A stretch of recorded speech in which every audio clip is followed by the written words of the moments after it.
Passaremos agora ao tema livre, onde está escrita a vereadora Déia por 15 minutos, com direito à parte.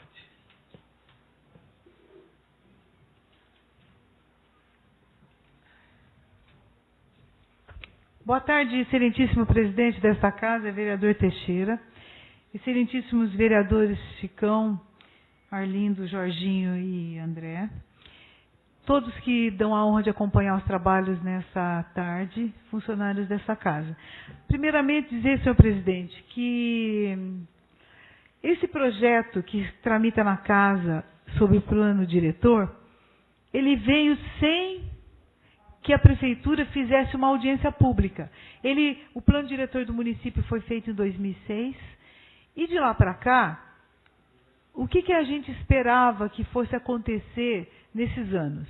Que a prefeitura fizesse o cumprimento do que estava estabelecido no plano diretor, que era fazer uma lei de uso e ocupação dos solos, e daí nessa lei de uso e ocupação dos solos, que é uma lei então complementar ao plano diretor e de obrigação e dever da prefeitura elaborar, a gente estaria discutindo como ocupar o município, o que mudar na ocupação do município.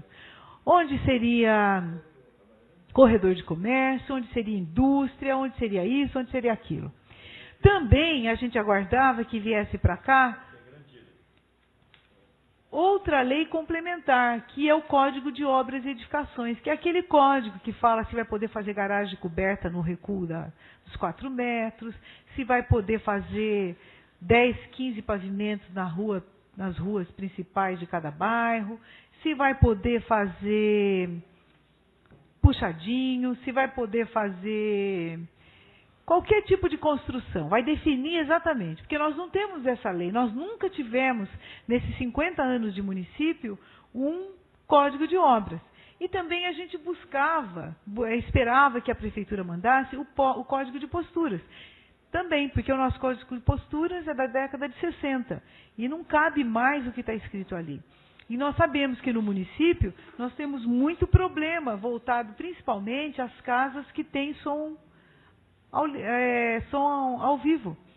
E que é no Código de Posturas que está isso colocado, tem que ser colocado de uma forma mais contundente, falando que tipo de equipamento vai ser utilizado para medir o som, que horas que o fiscal vai estar medindo o som. Não adianta o fiscal trabalhar das 8 às 5 e o som ser das 10 às 5 da manhã. O fiscal, não, ao menos que ele more, como muitos de nós, ao lado de uma casa de shows, ele não vai estar escutando a altura do barulho. No Código de Posturas também vai estar uma série de outras coisas que são importantes para o município. Mas não vieram nesses anos, são 6 anos aguardando isso aí. A prefeitura falhou em muito nisso. Foi cobrado, não por mim, mas pelo vereador Arlindo também, que esses códigos viessem para o município, para a Câmara aprovar. Bom, agora nós somos surpreendidos com uma alteração do zoneamento do plano diretor. Exatamente porque o zoneamento do plano diretor era o mais simplista possível e que precisava fazer a lei do uso e ocupação dos solos, para deixar mais detalhado.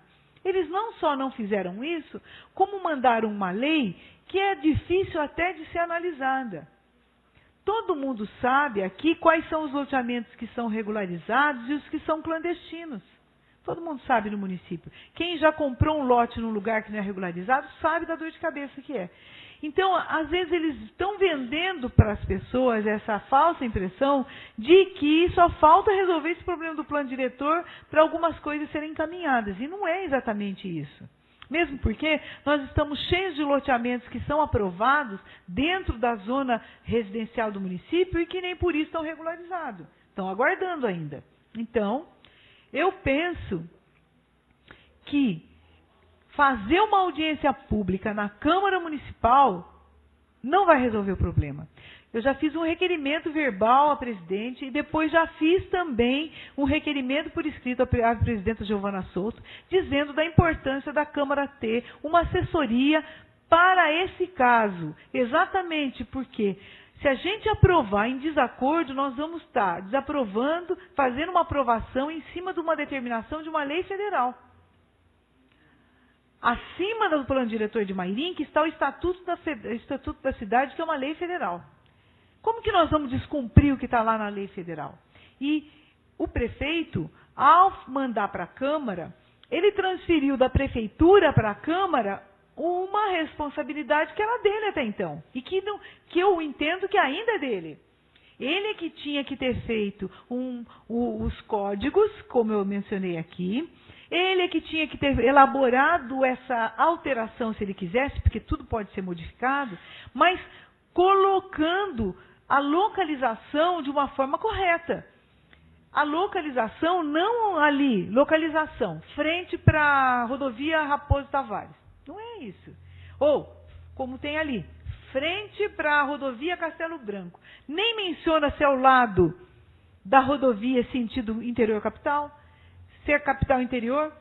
Não menciona de que quilômetro, não menciona nada. Fica jogado no ar. O desenho, que é parte integrante, não tira essas dúvidas nossas. Fora isso, nós temos problemas que não são menos importantes, muito pelo contrário, que são alguns problemas locais. Problemas de alguns parcelamentos, que não querem mais continuar com o zoneamento que eles têm nos seus contratos.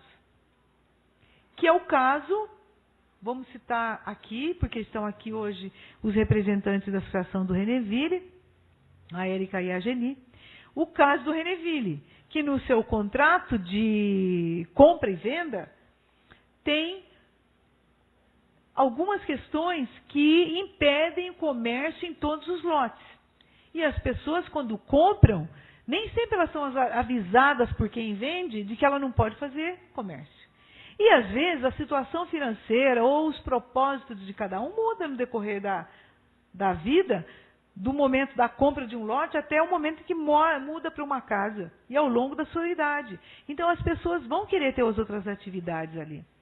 E o contrato de compra e venda do Reneville, ele é muito restritivo.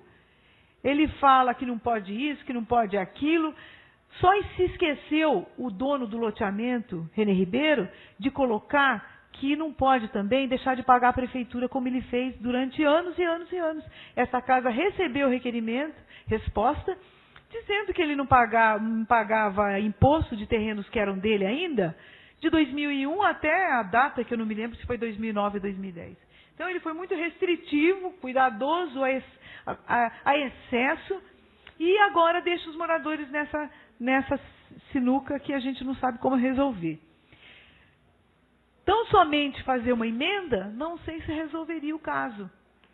Pode ser que o caminho melhor seja tentar a modificação e a averbação de lá dentro do contrato que está no cartório de registro de imóveis, permitindo aos moradores que possam colocar comércio, daí dependendo do que a prefeitura entender no momento, se indústrias não poluentes também, se comércio varejista, atacadista, como é muito variado hoje em dia. Mas isso a gente já tem muita experiência acumulada, que é o caso do Jardim Cruzeiro. Mas quando a gente se depara com essa questão e com esse projeto de lei, no meu entender, colocaram um presente de grego na nossa mão. E nós temos que resolver. E eu penso que, para resolver, demanda tempo, leitura, muita observação em cima disso. E como essa associação do Reneville é uma associação muito preocupada, e a gente fez uma reunião hoje, o vereador Chicão, pela Comissão de Meio Ambiente desta casa, eu quero até convidar esta associação e as demais que ouvem essa sessão de Câmara, que a gente possa, a partir de amanhã, fico aqui à disposição como presidente da Comissão de Meio Ambiente, para a gente poder inserir, se for possível, emendas. Sempre correndo o risco de que, num processo como esse, que o erro original é o fato do prefeito não ter chamado a comunidade para discutir, como fala a lei federal, nós estamos sujeitos a ter problemas lá na frente.